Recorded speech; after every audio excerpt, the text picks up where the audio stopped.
और ये कहानी शुरू होती है एक बड़े ही अनोखे सवाल से कि आखिर एक श्राप कैसे हमारे पौराणिक इतिहास के सबसे महान नायकों में से एक के जन्म की वजह बन गया। ये सवाल ही इस पूरे कथा का आधार है। तो कहानी का पहला पड़ाव है एक श्राप और एक प्रार्थना, और इसकी शुरुआत होती है एक दिव्य अप्सरा से जो आगे चलकर हनुमान जी की माता बनने वाली थी। देखिए, ये कहानी किसी देवता से नहीं बल्कि पुंजिक स्थला नाम की एक अप्सरा से शुरू होती है। वो जितनी सुंदर और शक्तिशाली थी उतनी ही चंचल स्वभाव की भी थी, और उनकी यही चंचलता, जानते हैं, एक बहुत बड़ी घटना का कारण बन गई। हुआ ये कि उनकी किसी शरारत से एक ऋषि इतने क्रोधित हो गए कि उन्होंने श्राप दे दिया, तुम जो एक वानरी की तरह इतनी चंचल हो, जाओ वानरी ही बन जाओ। और बस एक पल में ही उनकी पूरी दुनिया बदल गई। खैर, जब पुंजकस्थला ने बहुत माफी मांगी तो ऋषि का दिल भी पिघल गया। उन्होंने श्राप को थोड़ा नरम कर दिया। उन्होंने एक वरदान दिया कि वो अपनी मर्जी से इंसान और वानर कोई भी रूप धारण कर सकेंगी। और इसी श्राप के चलते पुंजकस्थला का पुनर्जन्म हुआ अंजना के रूप में। उनका विवाह वीर वानर राजा केसरी से हुआ। सब ठीक था, लेकिन कई साल बीत गए और उनकी संतान की गोद सूनी ही रही। अब कहानी एक ऐसे मोड़ पर पहुंचती है जहां कई दिव्य शक्तियां एक साथ काम कर रही थीं। हनुमान जी का जन्म, आप देखिए, कोई एक अकेली घटना नहीं थी। ये तो एक बहुत बड़ी दिव्य योजना का हिस्सा था। एक ऋषि की सलाह पर अंजना ने एक शक्तिशाली पुत्र की कामना के लिए कठोर तपस्या शुरू कर दी। उनकी भक्ति इतनी गहरी थी कि उसने देवताओं का ध्यान अपनी ओर खींच लिया। और यहीं से कहानी बहुत दिलचस्प हो जाती है। असल में एक ही समय पर 3 अलग-अलग घटनाएं हो रही थीं। एक तरफ अंजना वायुदेव की तपस्या कर रही थी, दूसरी तरफ भगवान शिव ने वरदान दिया था कि वो उनके पुत्र के रूप में जन्म लेंगे, और तीसरी तरफ अयोध्या में राजा दशरथ एक यज्ञ कर रहे थे जिससे एक पवित्र खीर मिली थी। तो सवाल ये उठता है कि ये तीनों अलग-अलग धागे एक चमत्कारी पल में एक साथ कैसे आए। चलिए देखते हैं इस दिव्य गर्भाधान की कहानी। तो हुआ ये कि राजा दशरथ के यज्ञ की पवित्र खीर का एक हिस्सा एक चील लेकर उड़ पड़ी, और ठीक उसी समय वायुदेव ने, जो अंजना की तपस्या से प्रसन्न थे, अपनी शक्ति से उस खीर को सीधा अंजना के हाथों में पहुंचा दिया। सोचिए, एक ही पल में सारे वरदान एक साथ पूरे हो गए। अंजना ने उस दिव्य प्रसाद को ग्रहण किया और वो गर्भवती हो गई, और इस तरह जन्म हुआ भगवान शिव के 11वें रुद्र अवतार महावीर हनुमान का। और क्योंकि वायुदेव ने वो प्रसाद पहुंचाया था, वो वायुपुत्र भी कहलाए। अब कहानी का रुख मुड़ता है हनुमान जी के बचपन की ओर, जहां उनके जीवन के पहले कुछ पलों ने ही उनकी असीम शक्ति का परिचय दे दिया था। एक सुबह की बात है, बालक हनुमान नींद से जागे तो उन्हें जोर की भूख लगी। उन्होंने आसमान में उगते हुए लाल सूरज को देखा और उन्हें लगा कि वो कोई बहुत ही मीठा और रसीला फल है। एक बच्चे की मासूमियत थी, पर इसका नतीजा बहुत बड़ा होने वाला था। ये असल में एक असाधारण मेल था। एक तरफ एक बच्चे की भूख थी और दूसरी तरफ एक देवता की बेहिसाब शक्ति। और फिर जो हुआ वो देखकर सब दंग रह गए। पवनपुत्र ने एक छलांग लगाई और हवा की रफ्तार से आकाश में उड़ चले, सीधा उस फल को खाने के लिए जिसे हम सूर्य कहते हैं।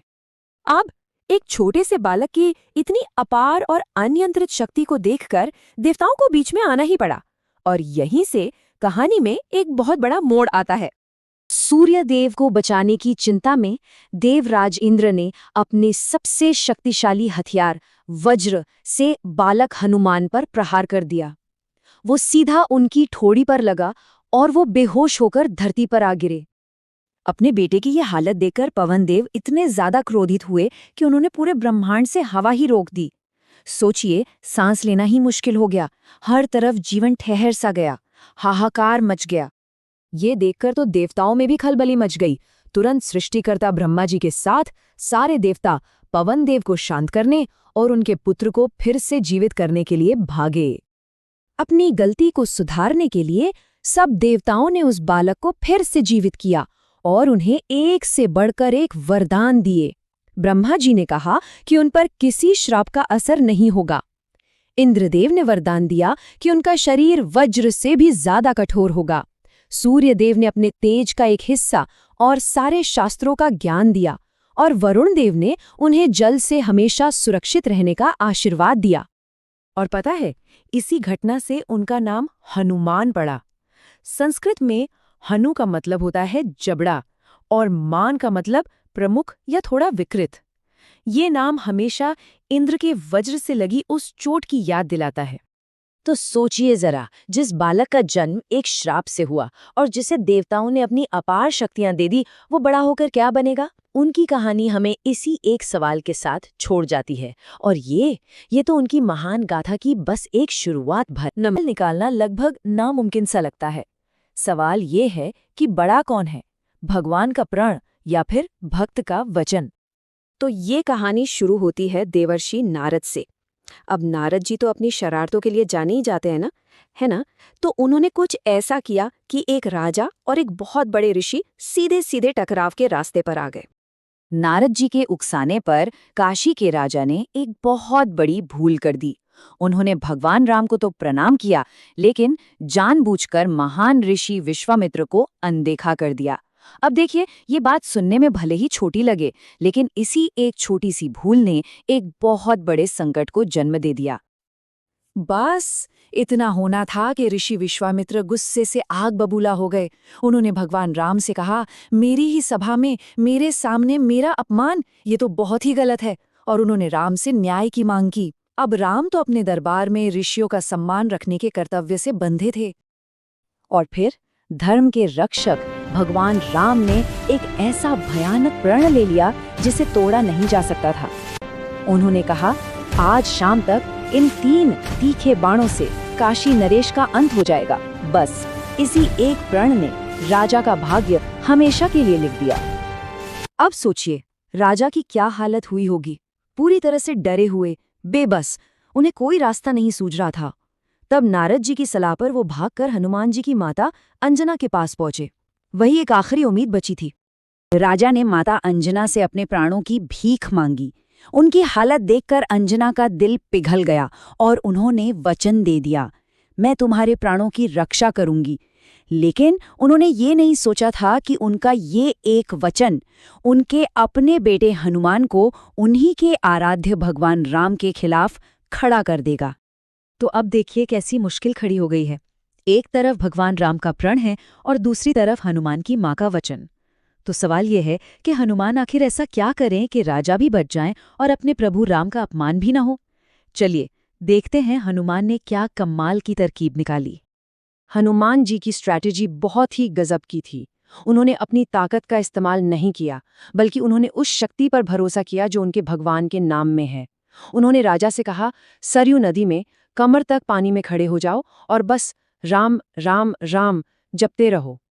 और फिर वो घड़ी आई, भगवान राम ने अपने दिव्य बाण चलाए और उधर राजा बस राम राम जप रहे थे और हनुमान उनकी रक्षा में खड़े थे। सोचिए क्या नज़ारा होगा। एक तरफ राम के वो बाण जो कभी खाली नहीं जाते और दूसरी तरफ एक भक्त का अटूट विश्वास। और फिर जो हुआ वो किसी चमत्कार से कम नहीं था। वो बाण रुक गए। राम के अपने ही बाण उस इंसान को छू भी नहीं पाए जो उन्हीं का नाम ले रहा था। ये थी नाम की शक्ति। जब सबने नाम की ये शक्ति देखी तो ऋषि वशिष्ठ बीच में आए। उन्होंने राजा को समझाया कि वो जाकर ऋषि विश्वामित्र से माफी मांगे। राजा ने ऐसा ही किया। विश्वामित्र ने उन्हें माफ कर दिया और इस तरह भगवान राम को भी अपना प्रण वापस लेने का मौका मिल गया और ये पूरा संकट टल गया। ये पूरी घटना वाकई हैरान करने वाली है ना? पर ये एक सवाल भी खड़ा करती है। आखिर हनुमान जी में इतनी गहरी, इतनी अटूट आस्था आई कहाँ से? इसका जवाब छिपा है उस ज्ञान में जो उन्हें सीधे सीधे सर्वोच्च स्रोत से मिला था। ये ज्ञान उन्हें किसी और ने नहीं, बल्कि स्वयं देवी सीता ने दिया था। उन्होंने हनुमान को समझाया था, प्रिय हनुमान, श्री राम को कोई साधारण राजा मत समझो। वो परम ब्रह्म है, अंतिम सत्य है, और मैं आदि प्रकृति हूं जिससे ये पूरा ब्रह्मांड बना है। मतलब हनुमान को पता था कि उनकी भक्ति किसके लिए है। यही वो गहरा ज्ञान था जो हनुमान जी की भक्ति का आधार बना। देखिए, खुद भगवान राम ने उन्हें चेतना यानी कॉन्शियसनेस के 3 रूपों के बारे में बताया था। पहला, बुद्धि अवच्छिन्न चैतन्य, मतलब वो चेतना जो हमारी बुद्धि में दिखाई देती है। दूसरा, सर्वपूर्ण चैतन्य, जो हर जगह हर कण में है। और तीसरा, चिदाभास, जो चेतना का ही एक प्रतिबिंब है। इसी ज्ञान की वजह से हनुमान की भक्ति इतनी मजबूत थी। तो हनुमान जी की इस समझ और भक्ति की एक और परीक्षा हुई, और इस बार मौका था भगवान राम के अश्वमेध यज्ञ का, जो एक बहुत बड़ा शाही अनुष्ठान था। इस यज्ञ में क्या होता है कि एक पवित्र घोड़े को 1 साल के लिए खुला छोड़ दिया जाता है। शत्रुघ्न के नेतृत्व में राम की सेना और हनुमान जी उसकी रक्षा के लिए पीछे पीछे चलते हैं, और घोड़े के माथे पर एक चुनौती लिखी होती है कि जिस भी राजा को लगता है कि वो राम से ज्यादा शक्तिशाली है, वो इस घोड़े को पकड़ ले और युद्ध के लिए तैयार हो जाए। और जैसा कि होना ही था, उस घोड़े को राजा सुबाहु की सेना ने पकड़ लिया और बस वहीं से एक बहुत बड़ा युद्ध शुरू हो गया। लेकिन रुकिए, ये लड़ाई सिर्फ 2 सेनाओं की नहीं थी। इसके पीछे एक बहुत पुरानी कहानी थी, एक भूला हुआ श्राप जो अब पूरा होने वाला था। युद्ध बहुत भयंकर हुआ। आखिर में हनुमान जी ने राजा सुबाहु को अपनी पूंछ में जकड़ लिया। लेकिन जिस पल हनुमान जी ने राजा पर प्रहार किया, उसी पल कुछ अद्भुत, कुछ चमत्कारी हुआ। राजा सुबाहु बेहोश हो गए और बेहोशी में उन्हें भगवान राम के दिव्य धाम के दर्शन हुए। मतलब हनुमान जी का वो प्रहार राजा के लिए एक स्पिरिचुअल अवेकनिंग, एक आध्यात्मिक जागरण बन गया। होश में आने पर राजा सुबाहु ने पूरी कहानी बताई। पता चला कि उन्हें सालों पहले एक ऋषि ने श्राप दिया था कि वो कभी भी सच्चा ज्ञान हासिल नहीं कर पाएंगे। लेकिन ऋषि ने ये भी कहा था कि ये श्राप तभी टूटेगा जब राम के अश्वमेध यज्ञ में हनुमान का स्पर्श उन्हें मिलेगा। तो घोड़े को पकड़ना, ये युद्ध, ये सब उसी भविष्यवाणी को पूरा करने का एक हिस्सा था। हनुमान के प्रहार से उनका श्राप टूट गया और उन्हें सच्चा ज्ञान मिला। तो अब इन दोनों कहानियों को एक साथ रखकर देखें। एक तरफ वो राजा को बचाना और दूसरी तरफ ये युद्ध। ये सिर्फ हनुमान जी की ताकत की कहानियां नहीं हैं, ये उस गहरे ज्ञान को दिखाती हैं जो उनके पास था। हनुमान जी इसीलिए एक उत्तम भक्त माने जाते हैं। उनकी आस्था अटूट थी। वो जानते थे कि राम का नाम खुद राम के बाणों से भी ज्यादा शक्तिशाली है। ये आस्था आई कहाँ से? उस गहरे ज्ञान से जो उन्हें राम और सीता से मिला। उनका हर काम निस्वार्थ सेवा थी और उनकी शक्ति इतनी थी कि उनका स्पर्श भी किसी का श्राप मिटाकर उसे ज्ञान दे सकता था। और ये सब हमें एक बहुत गहरे सवाल पर लाकर छोड़ देता है। अगर एक नाम में इतनी शक्ति हो सकती है, तो फिर यह आस्था की अपनी प्रकृति के बारे में क्या बताता है? शायद असली शक्ति सिर्फ भक्ति के पात्र में नहीं, बल्कि खुद उस भक्ति के भाव में होती है। सोचिए वो नजारा। हनुमान जी साक्षात काल की तरह लग रहे थे। अपनी जलती हुई पूंछ के साथ वो एक महल से दूसरे महल पर कूद रहे थे और रावण के सबसे बड़े बड़े योद्धाओं मेघनाद, जम्बूमाली, प्रहस्त सबके घर जला डाले। राक्षस तो डर के मारे उनकी तरफ देख भी नहीं पा रहे थे। और यहाँ एक बहुत ही दिलचस्प बात है, इस काम में उनकी मदद कौन कर रहा था? उनके अपने पिता पवन देव। हवा ने आग को और भी ज्यादा भड़का दिया और देखते ही देखते सोने चांदी के महल पिघलने लगे। पूरी लंका की गलियों में बस हाहाकार मचा हुआ था। हजारों असुर उस आग की भेंट चढ़ गए। और रावण, वो रावण जिसने देवताओं तक को झुका दिया था, वो बस असहाय होकर अपने शानदार शहर को जलते हुए देख रहा था। उसके दिमाग में बस एक ही सवाल घूम रहा था, क्या वो इस अकेले वानर को रोक पाएगा? उसने कोशिश तो बहुत की, अपने सबसे तगड़े योद्धाओं को भेजा, पर वो हनुमान जी की पूंछ के एक ही बार से राख हो गए। उसने मृत्यु के देवता यम को बुलाया, जो उसके कंट्रोल में थे, पर वो भी हनुमान जी की पूंछ की गर्मी नहीं झेल पाए और अपनी जान बचाकर भाग खड़े हुए। और कमाल की बात तो ये थी कि प्रकृति भी जैसे राम के साथ थी। रावण ने बादलों को बरसने का हुक्म दिया, पर पानी की बूंदें आग बुझाने की जगह गरम तेल की तरह काम कर रही थीं, जिससे आग और भी ज्यादा भड़क उठी। रावण की हर चाल नाकाम हो रही थी। तो लंका को आग के हवाले करने के बाद हनुमान जी का ध्यान वापस अपने असली मकसद पर गया, और वो थी माता सीता। चलिए देखते हैं कि इसके बाद क्या हुआ। हनुमान जी जब वापस सीता जी के पास पहुंचे तो वो मंजर देखने वाला था। उन्हें सही सलामत देखकर सीता माँ की आंखों में आंसू आ गए। उन्होंने बड़े प्यार से पूछा, बेटा, तुझे ठीक देखकर मेरा दिल हल्का हो गया। तुझे कहीं चोट तो नहीं लगी? लेकिन देखिए, इस राहत के साथ साथ उनके मन में एक बहुत गहरी चिंता भी थी। उन्होंने हनुमान से कहा कि तुम्हारे जाने के बाद मेरा ये अकेलापन और दुख फिर से लौट आएगा। और इससे भी बड़ा सवाल ये था कि वानरों की इतनी बड़ी सेना ये विशाल समंदर पार करके यहाँ तक आएगी कैसे? हनुमान जी ने उन्हें भरोसा तो दिलाया कि प्रभु श्री राम की कृपा से सब कुछ हो जाएगा, पर एक बहुत जरूरी सवाल अभी भी था।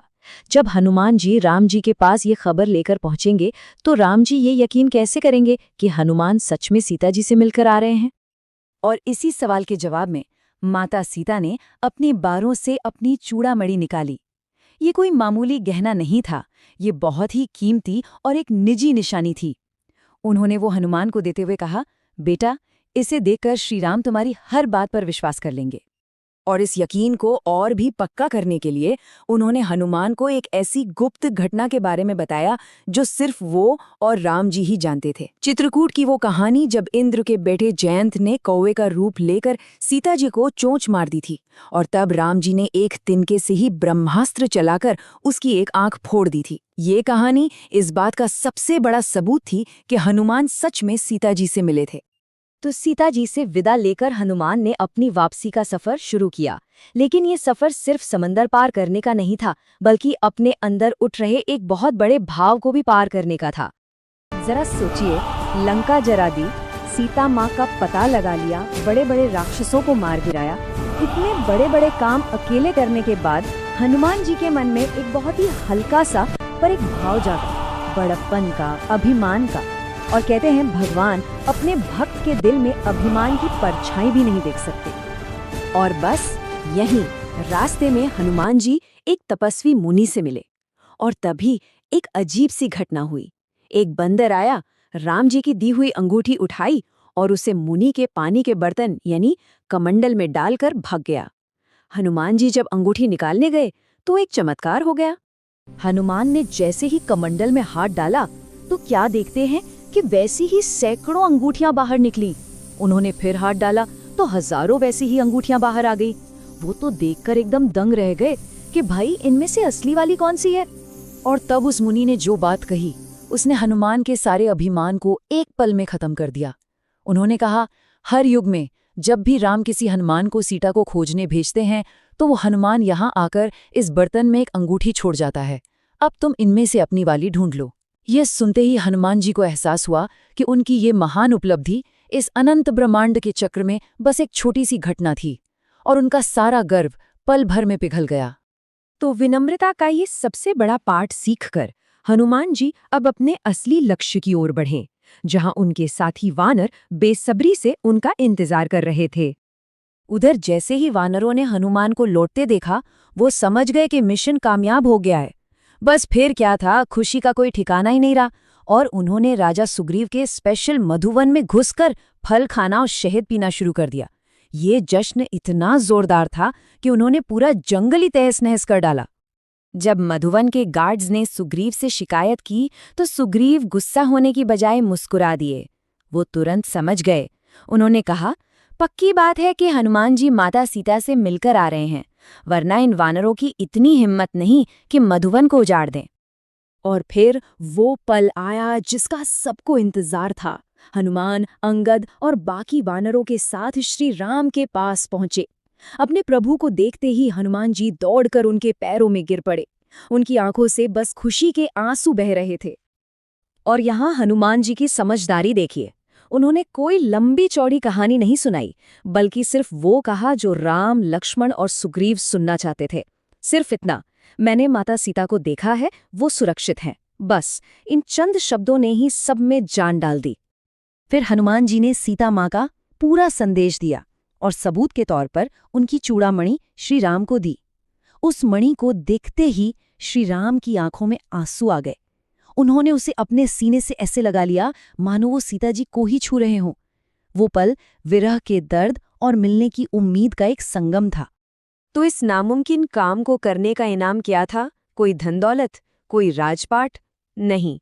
श्री राम ने बहुत प्यार से हनुमान को अपनी बाहों में खींच लिया और सीने से लगा लिया। एक भक्त के लिए भगवान के उस आलिंगन से बड़ा कोई पुरस्कार, कोई रिवॉर्ड हो ही नहीं सकता। और राम ने उन्हें अपना सबसे प्रिय कहकर जो सम्मान दिया वो अनमोल था।